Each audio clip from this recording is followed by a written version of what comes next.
back to another edition of the Prepper Recon Podcast. Our mission is to bring you great interviews with preppers from around the world so you can be better informed and better prepared for everything from a hurricane to the end of the world as we know it.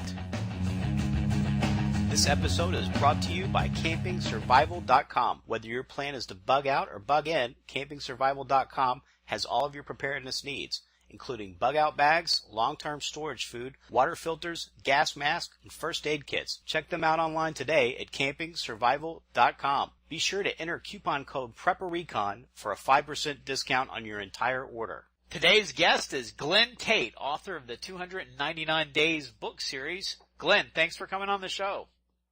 Well, thank you so much for having me. Oh, absolutely. It's our pleasure. We always love to have you back on. How was your Thanksgiving? Was it good? It was fantastic. Family and food and football. I love Thanksgiving with that. Awesome. And you saw a lot of family and friends. Now, I hear this from a lot of people I talk to in the prepper world. Do you ever get the guy that says they're coming to your house when it hits the fan?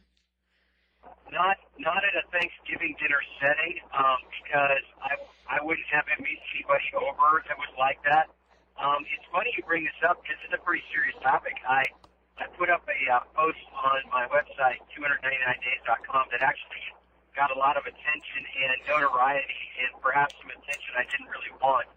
And it's called When SHTF Happens, I'll Come to Your House, - No You Won't. And it's about this very topic, and it's the short version of it is I describe how I had one friend of mine in mind when I wrote this, how I've told people that need to know that I prep, and that's a small circle. So these are people that for some reason I have a reason to let them know. In this case, it's a character in the book, and I thought it would be rude for me to write a book that, by the way, eventually sold tens of thousands of copies and not tell the guy that he's one of the characters. I thought that would be rude, so I told him he's a character so he knows I prep. And he jokingly used to say, I'll just come over to your house. And I said, no, you're not. And I wrote this article, and I said, I spent a lot of time, a lot of money, and a lot of emotional stress, like with a wife who, to varying degrees doesn't like any of this. And I've taken care of myself and my family and made provisions for charity for many others. I'm taking care of the team. So I've done a lot, and you can't just walk up to the cabin and expect me to just hand this over while you spend your time and money and time doing time, money, and energy doing fun things. And so I've told you that you need to prep. You needed to listen. You apparently didn't. If you come to the cabin, I will turn you away, and if you get reckless and try to take my stuff, I will shoot you. And that was the part that gathered the most attention, apparently, the I'll shoot you part. But I think it's important for preppers to start thinking about this. It's so interesting. Preppers have a plan for everything, how to disinfect water or whatever. Plan for everything, except the inevitable, which is more likely, I think, than maybe having to treat your water. And that would be people who know you prep coming up to your place and demanding your stuff. Now, charity is one thing. It's an entirely separate thing. And, I can't say no to kids. I take care of kids and older people and disabled people. Have a spot in my heart for them. But I'm talking able-bodied people that specifically knew they should do something and decided to watch football, drink beer, and, spend time with their wives and be all happy when I didn't get to do that. So, longer answer than I think he suspected, but it's a pretty serious topic, and I think preppers need to think about it. They may come to different conclusions than I came to. Maybe threatening to shoot somebody is really not, in your wheelhouse of options, but it is in mine in the right circumstances if sure my family's threatened. Yeah, well, it's the old Aesop's fable about the ant and the grasshopper. I think it would make a good reverse side to the I Miss America shirt. On the back it says, if you come to my house for stuff hits the fan, I'll shoot you. I think that's the back of the T-shirt right there. I think we're going to see that. I think that's going to be. I think that's going to be at all the gun shows now. I think somebody listening to this will put it up on Zazzle and sell a couple hundred of them. And I love it and encourage it. And I love free enterprise, and I hope people make money. So that's a fantastic idea. By the way, you coined a phrase that I can't say is gaining popularity in the general population, but a little toehold in the prepper community. And that was when we were talking about investing in the precious metal of copper-jacketed lead. That would be ammunition. And you said, Glen Tate. Glen Tate, it's taking off. So you've got to touch. You know, you start fast, you start trends. So thank you. And it looks like it's probably going to do good, the Glen Tate, because the EPA just closed down the last lead smelting facility in America. So it looks like it's probably going to outperform gold and silver for the coming years. Yes, I understand we will be relying on China for all of our lead, that is to say, ammunition supplies. What could go wrong? What could possibly go wrong? That's awesome. They've done such a good job with the drywall and the baby food formula and the pet food and the paints that they put on the toys. I think that's great. And now they've got this no-fly zone. What's going on over there? Are they trying to de-Americanize the air? You know, I find that really interesting. I put that up on my Facebook page, and I don't put up every single potential thing that could go wrong because, quite honestly, it would get boring and no one would read it. I mean, it would be, you know, every 20 minutes I'd have something new up. But this really concerns me. I don't think necessarily the world will end because of this, but it concerns me because, as you know, because you know economics very well, China has its own economics and as a corollary, political problems. And of course, it's an oppressive government. It's a communist government in a sense, probably more mercantile or fascist is probably a better way to put it, especially fascist. So when fascist or other types of oppressive governments are having economic and political problems, what's the one thing they always do? Well, they start wars. And I'm really concerned that China might try to start a war with Japan, which is, other than the United States, virtually defenseless. Japan is.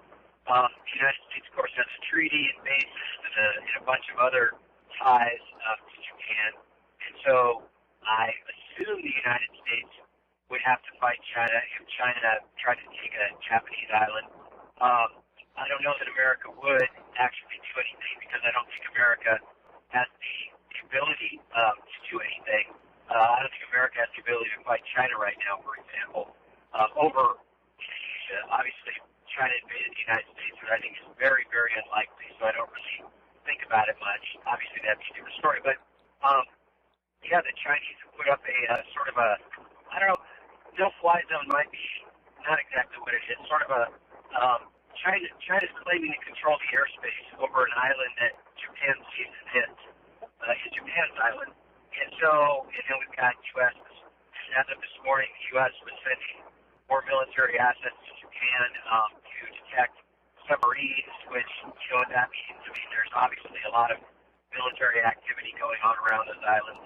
And conceivably, a U.S. or Japanese or South Korean or Taiwanese, I guess, depending on where this island is, aircraft could go into that area, and the Chinese could say, well, we're controlling this airspace, so we had to shoot it down. That's not unheard of. I mean, don't forget the Soviets back in 1983, I want to say, shot down a Korean airliner, 747, full of civilians, and that almost created a pretty serious incident. It created a serious incident. It almost created an extremely serious incident. So, yeah, that's what I'm concerned about, failing economies and political systems starting wars that maybe the U.S. has to get involved with. Of course, I'm sure the U.S. government wouldn't mind a war right now. So if people are motivated to fight a war, that's bad for everybody. So that's what I'm concerned about. Yeah, I don't think that they're going to be too quick to jump into anything with China. I mean, after all, they're holding $1 trillion worth of our debt, which, it would cost them $1 trillion to dump it, but it would be a financial atomic bomb if they all of a sudden dumped $1 trillion worth of our debt on the market all at once. It'd probably drive the 10-year rate to 5 or 6%. So we couldn't deal with that. With that much rollover debt, we wouldn't be able to just buy it all in one big clump. I mean, I guess we could. We're printing $1 trillion a year now anyway. What's another trillion? Trillion here and trillion there. Pretty soon you're talking about real money, aren't you? That's right. That's right. And you've got a new book coming out. Can you tell us about that? Yeah, you bet. Book 7 of the 10-book series will be out in mid-December. I do not have an exact date, and I apologize. There are a number of moving parts. I had no idea how books were published and printed and distributed, and I had no idea how Amazon worked until I got involved in this, and it's more complicated than it looks, let me put it that way. And so, yeah, mid-December, it's book 7. The story of Pierce Point continues. We find out more about what's going on with the military preparations that are going on out there. There is, of course, some political stuff going on within the Pierce Point community, which is for new listeners, is the area where the cabin is, where all the characters have bugged out to. It's sort of the not self-sufficient, but largely self-reliant community out in a rural area of Washington State. And the neat thing about Book 7 is that there are 10 new chapters that were not in the original manuscript that was submitted for publication. And there's two reasons for that. One of them is that I had all these epiphanies, all these ideas. It's been a year and a half since the book's been accepted for publication. I've had quite a long time to think about new things, and there have been new people I've met, new characters I can base things on.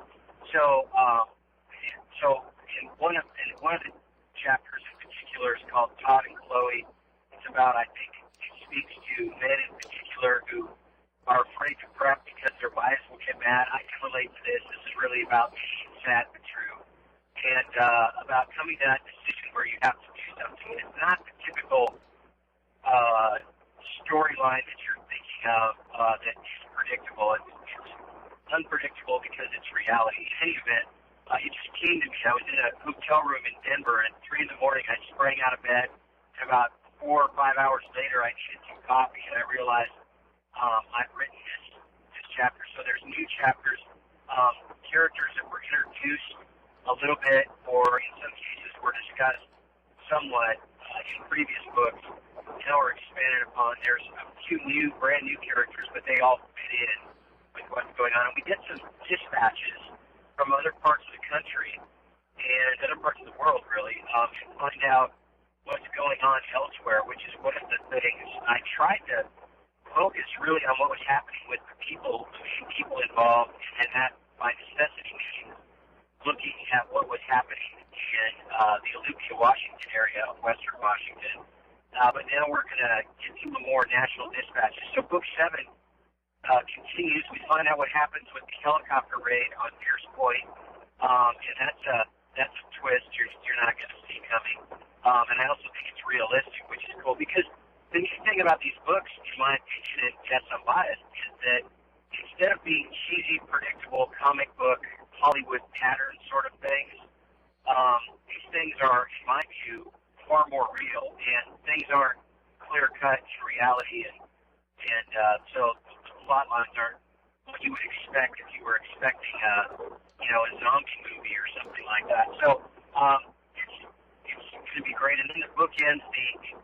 The last chapter, I think, is very dramatic and sets the stage for Book 8, and I think the last chapter will haunt people and make them think. It's not scary in a Halloween kind of ghoulish way, but it is something that will get you thinking. So I'm really, really happy with Book 7. It turned out really well. Oh, I should mention the second reason why we added chapters to Book 7 was that we want to give people some value.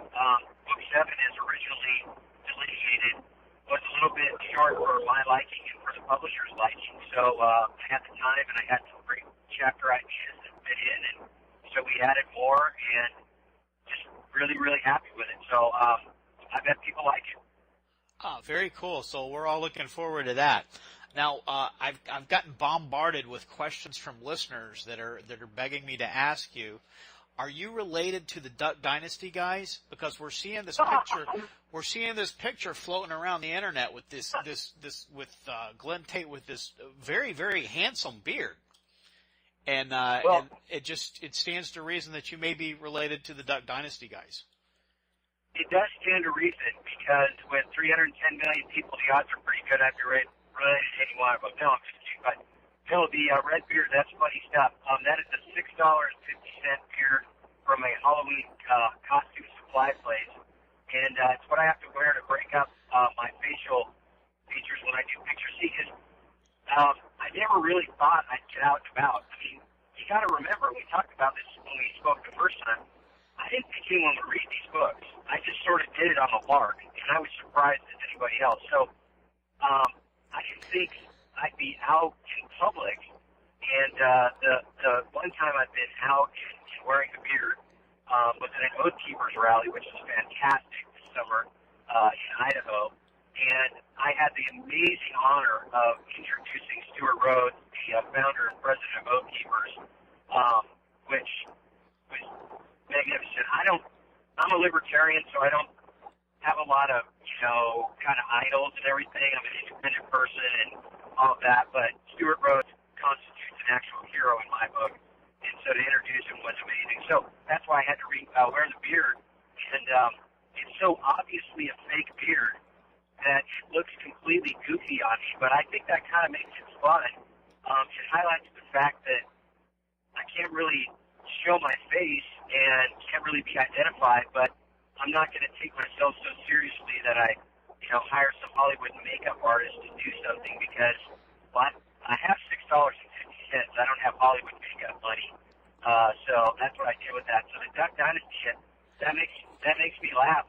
Maybe I'll get a Walmart contract pretty soon, like those guys have for every conceivable product. And Outdoor World, there's everything is Duck Dynasty in there. They have Duck Dynasty popcorn and everything else. Anything you can imagine, Duck Dynasty. Pillows, flip-flops, everything. You name it, they've got it. Now, since the last time we talked, unemployment's down. Everybody's getting free health care. We're living in a regular utopia over here. Janet Yellen, I guess she's planning on getting us back to a sustainable path. We can just print our way back to prosperity. I think we could probably just ramp QE up to $1 trillion a day. We could buy off that Chinese debt. We wouldn't have to worry about them anymore. And we could just start cutting everybody a check. We could all stay home from work, and everything would be great. I mean, I'm thinking about wrapping up the prepper thing. I'm thinking about trading all this stuff in for model trains or something. What do you think? I think you're on drugs. That's what I think. Let's see. Where do I start? Well, let's start with the first thing you mentioned. Unemployment is down. No, it's not, as you know. I know Julius Buckman says it's down. He made up the people that have the jobs. Yeah, of course. I'm sure you've talked about this in the past. We found out that the Census Bureau, especially the Philadelphia office, in mid-October, right before the election, admitted that they were cooking the books. And we all know that even if they are reporting numbers accurately, that the formula is completely rigged. Of course, once you quit, once you fall off of unemployment after 99 weeks, and you aren't getting any more, you don't count anymore. And of course, that's the very core group of long-term unemployed that we should be counting. So, yeah, that is, I was going to say hilarious, but that's the sarcastic side of me, and it's not very endearing to be sarcastic, when a lot of people are listening, so I'll try not to be. What a bunch of hooey, I'll just put it that way. And it's sad to me. Again, I'm kind of a political guy. That's what I do. And I was thinking in terms of polling and things, not to figure out what my opinions are going to be, but to figure out how the world works, because I understand how polling and political messages and all these things work. It's so sad to me that something as ludicrous as a claim that unemployment is down works on people. And I don't mean sad in an elitist way. I mean sad in a I'm disappointed in my fellow man sort of way. So there's that. Let's see. What else did you say was going great? Janet Yellen, she's gonna print plenty of money, so we won't have any liquidity issues. Yeah, boy, because this is kind of like the minimum wage. If a higher minimum wage is good, then a much higher minimum wage would be even better. So if printing this amount of money, roughly $1 trillion a year is good, and $2 million would be twice as good. It's sort of like a drug addict with prescription drugs. If one of these yellow pills is good, two has got to be better. Got to be. And so, yeah, it just has to be. And so, yeah, I mean, I'm obviously concerned. Janet Yellen was the money printer of the two candidates. I'm sure 3 candidates up for the job. I'm sure the others were bad too. But she's sort of the poster woman for printing money and all of that. A huge signal to the markets that, especially the stock market, that loves this stuff.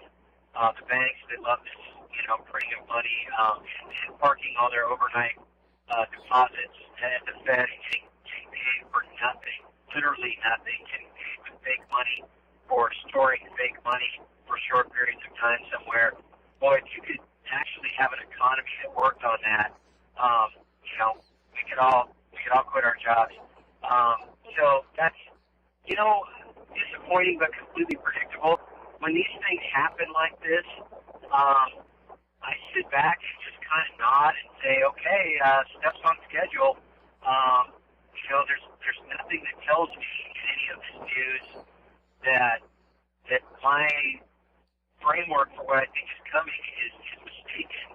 It only reinforces it. A lot of people think that you need to make very specific predictions and they need to come true for you to be on the right track. And I disagree because I have the inability to make specific predictions that come true. Because if I could, believe me, I'd tell you. And, people would start asking me for stock tips and all that other stuff.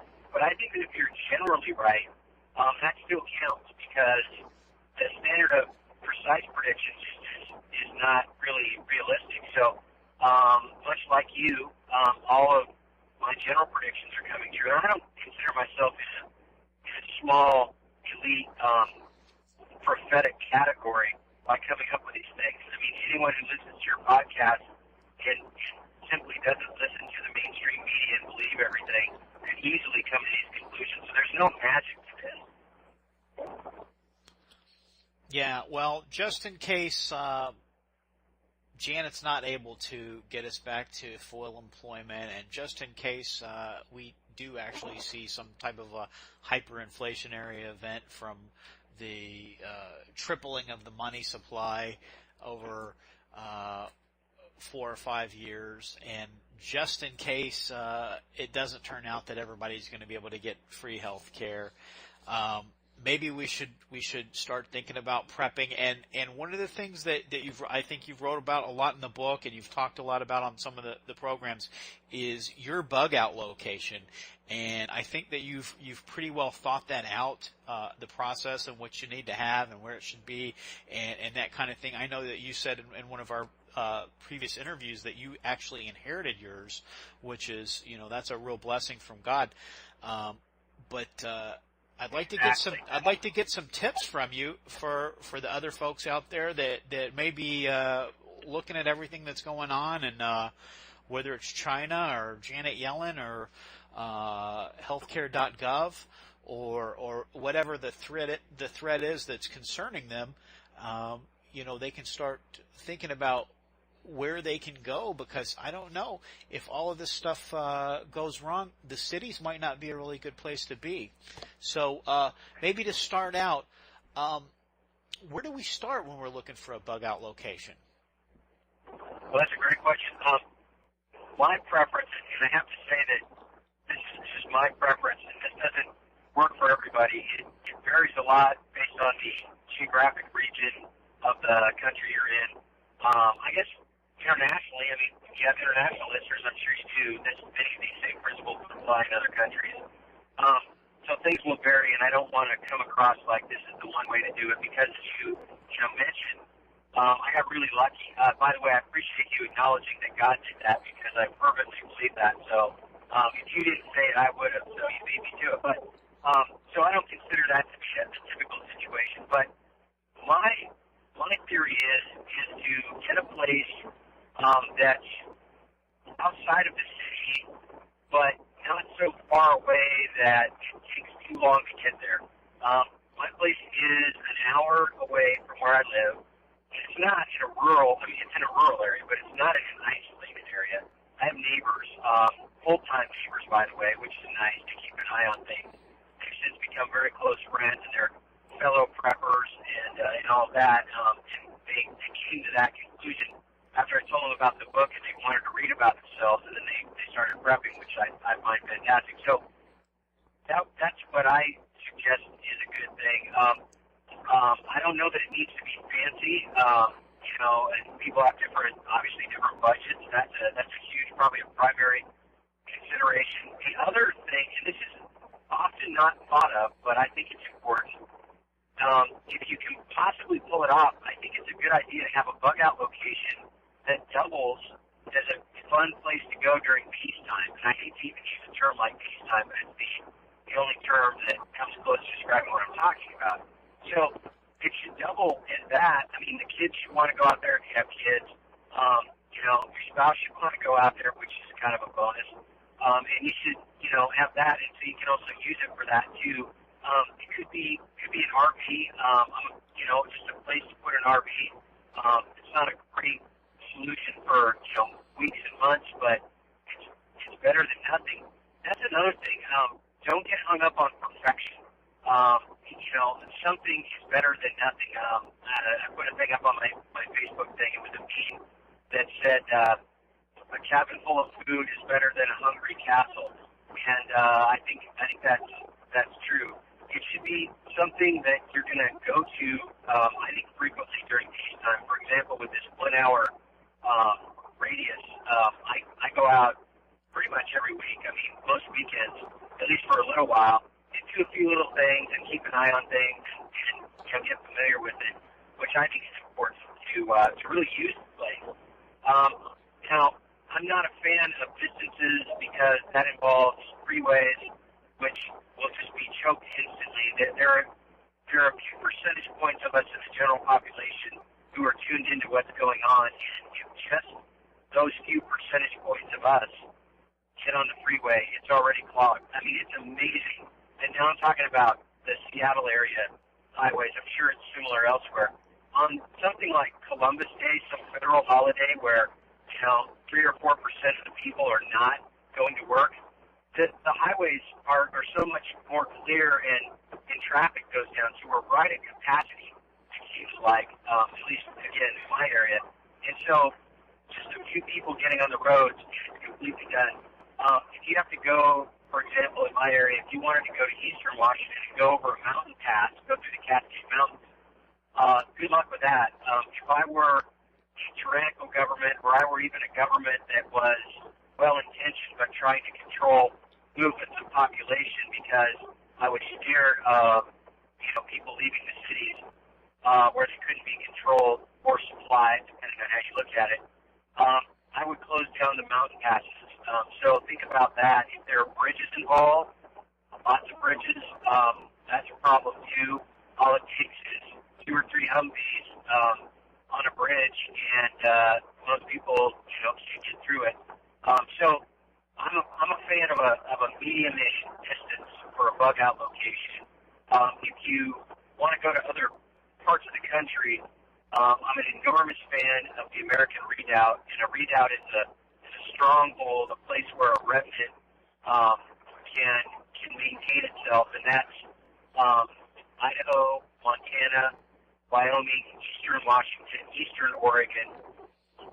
And so I'm a big fan of the American Redoubt as a place. That's more of a place to relocate and not a place to have a bug out location. There's very friendly general population in those states, tons of natural resources, and tons of compatible thinkers, let me put it that way. So anyway, those are some thoughts. That's very vague, but it's been and again, something is better than nothing. and people need to look into this. You can try to do things with family. You know, a family says we'll all meet here. That kind of gets dicey. Joint ownership is often a problem. Who's going to fix the roof and that kind of thing. So there's some pitfalls with that, but something's better than nothing. And if you don't have a place, and say somebody you know has a place, don't, as we were talking about earlier, you know, about shooting people, don't just assume you can go there. You might just approach somebody and be very open and say, my family, and we need a place to go, and we'll bring stuff. What stuff do we need to bring? We'll start stockpiling it, and we'll get a little trailer that we can hitch up to the car and actually take some stuff. So how can we be an asset when we show up? Because we need your place, and maybe you need us. You probably need some bodies for guard duty, and you probably need some stuff. Maybe one of the people in your family has a skill, you know, a nurse or a firefighter or something like that. So, you know, but so think creatively. If you don't have a place of your own, try to figure out how it's I hate this cliche, but it's so true. It's a win-win with somebody who has a place. So those are some thoughts. Sure, and you're not going to be able to pull guard duty by yourself 24 hours a day, because at some point you have to sleep, and if it's an ongoing thing, then at some point somebody has to do some gardening, and somebody else has to start mending clothes and doing all the other types of chores. So it's not something that one or two people are going to be able to effectively do over a long period of time anyway. So, you know, that hooking up idea, that's a great idea. What do you think's the best typography for a bug out location? Wow, that, boy, ideally, well, I like mountains, and I like ocean or an inlet, because mountains are sort of isolated and hard to get there, and that can be good and bad. I mean, it's hard for you to get in and out. Also, mountains and places where the population density is very light, not only do you have fewer people around you who you're going to want to take your stuff, but you're less interesting to the government, and I guess by extension, less interesting to gangs, right? There's less stuff out there. A bunch of goofy rednecks, and they only have some canned beans, and I don't want that. You know, I want big screen TVs and, you know, drugs and alcohol and all that other stuff. So I'm going to stay in the cities, you know, where I can get that kind of stuff. So that's one thing. The ocean or inlet thing, obviously, that's, you know, most parts of the country don't have any salt water, but I'm a fan of that because it's easy to get in and out of them, which could be a bad thing. I write a lot in the book about pirates, and we're not talking guys with eye patches and parrots on their shoulders. We're talking about thugs and boats. So as long as you have enough people and enough communications equipment to guard a beach, perhaps you have a maritime patrol like in the book, then it's a good thing, because that access is great for supply and for trading and for bartering. It's a good thing. I mean, look at where people locate when they're, you know, starting they're colonizing a place or starting a new place. You know, they seem to go to rivers, crossroads of rivers, mountain passes, and oceans. And so I think that would be a good thing. The other neat thing about an ocean is that there's extremely abundant food. I mean, shellfish and fish, and oh my goodness. I mean, so anyway, that's another thing. So kind of depends on what you're looking for. If you're trying to hide out, I think the mountains would be better. If you're trying to have a somewhat of an economy and somewhat of a community, and you have a community-wide pool of resources for guard duty and for maritime patrolling and things like I described in the book, I think oceans would be good. You know, lakes can be good too. You know, if there's some water coming in and out and it stays fresh and good. You know, I'm a big fan of lakes. They're often relatively isolated. Yeah, so those are some thoughts on topography. I don't know much about plains and the desert, because I'm not around them. So I think deserts, though, now that I think about it, water could be a real problem. And so I would probably scratch a desert topography off my list pretty quickly. Yeah, and evidently stuff doesn't grow very good in the desert either. Because otherwise it wouldn't be a desert, would it? Yeah, that's right. That's right. And so while we're talking about that, what type of resources should we look for on our bug out location? Yeah, human beings comes to the top of the list. I know that's unusual. You know, people assume it would be fresh water and all that, and that's important. To the extent you can know people that are there, and maybe you don't know them in advance, and that's understandable. I didn't know my cabin neighbors in advance.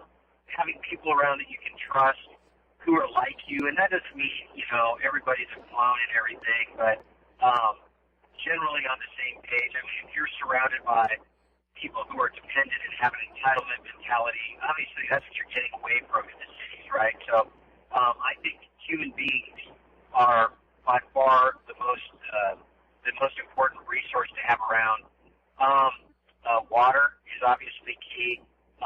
Preferably surface water, you know, creeks and rivers and lakes, as opposed to having to drill a well, which requires electricity, or I guess gasoline to get it up and out.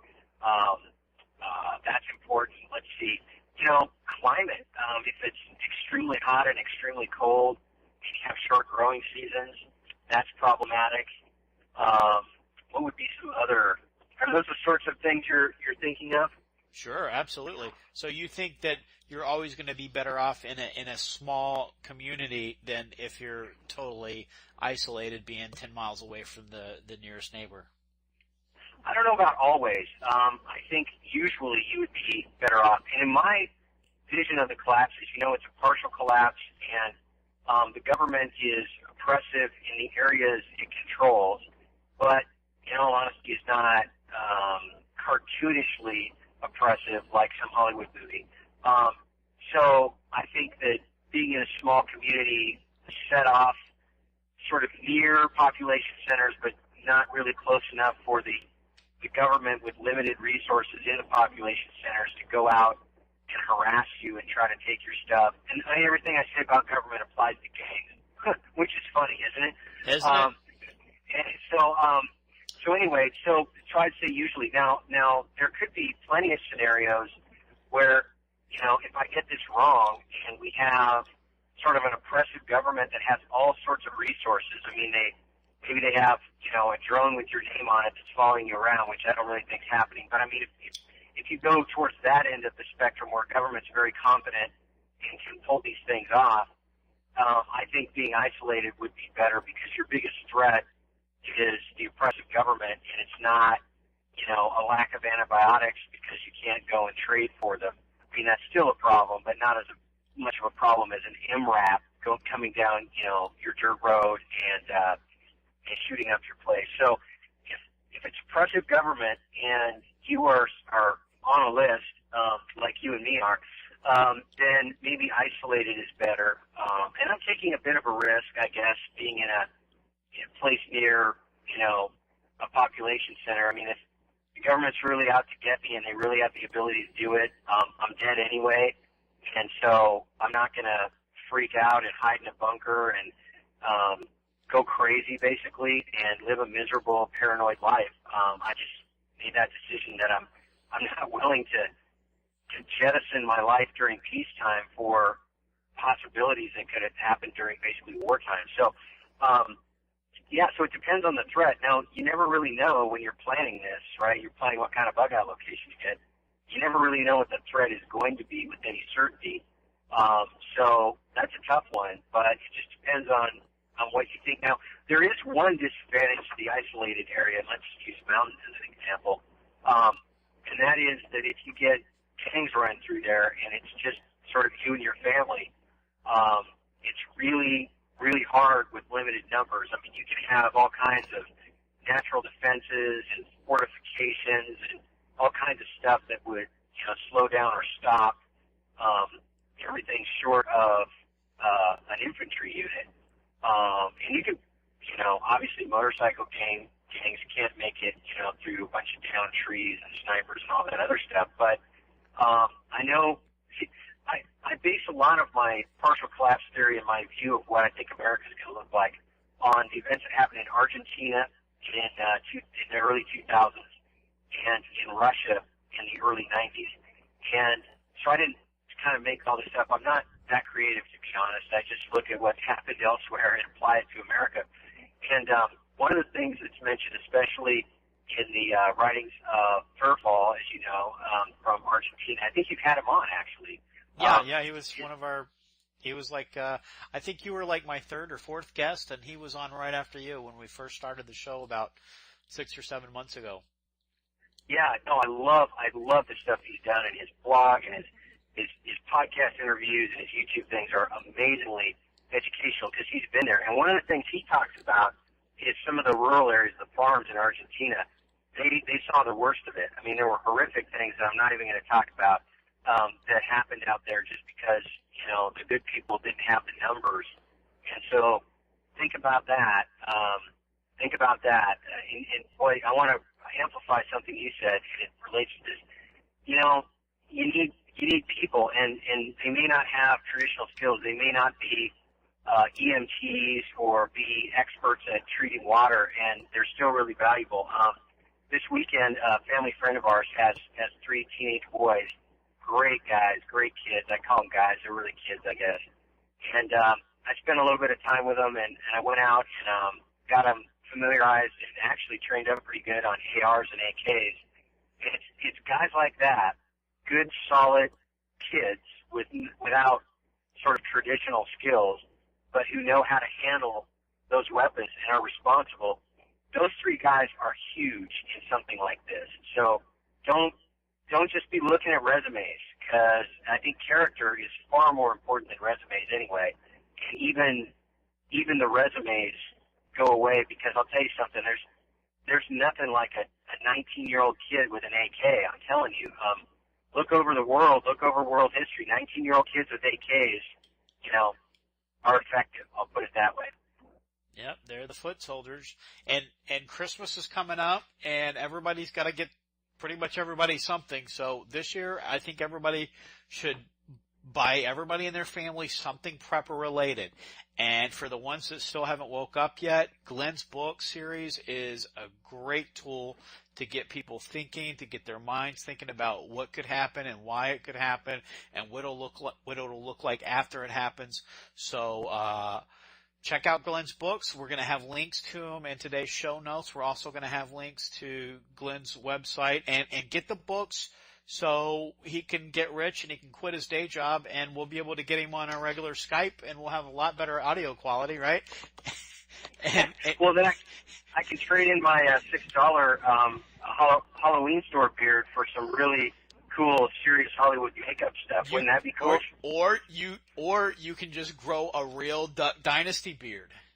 You got to talk to my wife about that. She's the one that vetoed that. That's right. You're gonna tell her the Easter Bunny fairy made it happen. The same thing as the prepper stuff. You're just gonna say, "Oh, the Easter Bunny. I don't know. I had nothing to do with it. Can't help it." Easter Bunny stole he stole my razor, and in exchange we've got 6 pallets of 223 and a pallet of 9mm and an entire safe of guns. So it was a good trade, but now I'm stuck with the beard. I think she'll buy that. I think she'll buy that. You know what? She's pretty smart, so that's not going to work.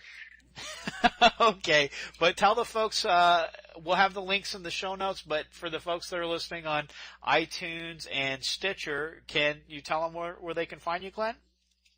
Yeah, the best place is Amazon, just $2.99 days, and all the books 1 through 6 and soon to be 7 are numbered. As far as getting people to wake up about prepping and think new things, book 1 is, if you don't mind me saying, really good for that. If you only get 1 book, please get book 1, because it's the gateway drug to prepping. And another way I communicate with people a lot is, because it's so easy, is Facebook. And the books page is 299 days, parentheses, the book. And you get all kinds of cool stuff like pictures, like a picture a day at least of readers with cool stuff they're showing off their book in interesting places, and all the patches and the T-shirts and the hats and everything from the books.